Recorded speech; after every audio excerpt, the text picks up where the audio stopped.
Сәлем достар, каналыма қош келдіңіздер. Бүгін сіздерге үй жағдайында моцарелла дайындайтын боламыз. Бар болғаны 2 ағзаттан тұрады. Видеоны соңына дейін көріңіздер. Бізге керегі шикі сүт және уксус керек болады. Сүт міндетті түрде шикі, қолдың, сиырдың немесе ешкінің сүті болуы керек. Уксус 9%-лық асханалық уксус болуы керек. Сауылған сүт 10-12 сағат тұруы қажет. 10 сағаттан соң ғана моцареллаға қажетті қышқыл бөлінеді. Енді жұмысымызды бастаймыз.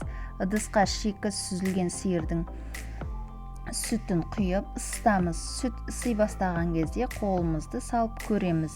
Қолымыз күймейтіндей болу керек.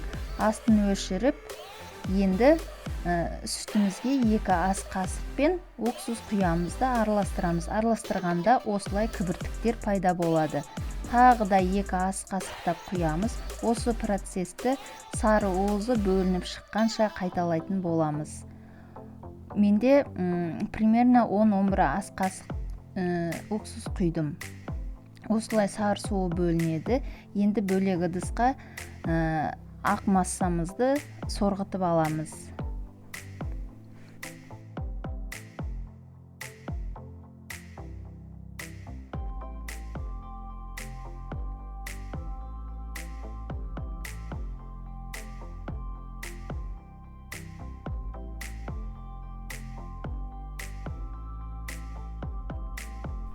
Енді ыдысымыздағы сары суды отқа қойып қыздырамыз. Қызып тұрған сары суымызға ақ массамызды салып, одан шығарып созамыз. Қайта салып, одан шығарып созамыз.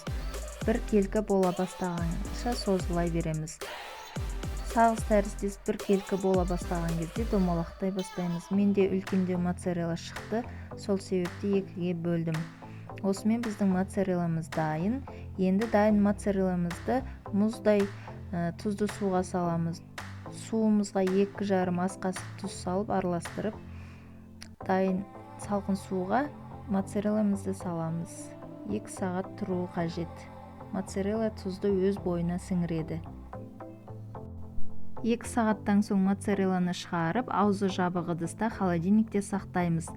Біз моцарелламызды кесіп, нанның үстіне қойып, микроволновкада ерітіп көрдік.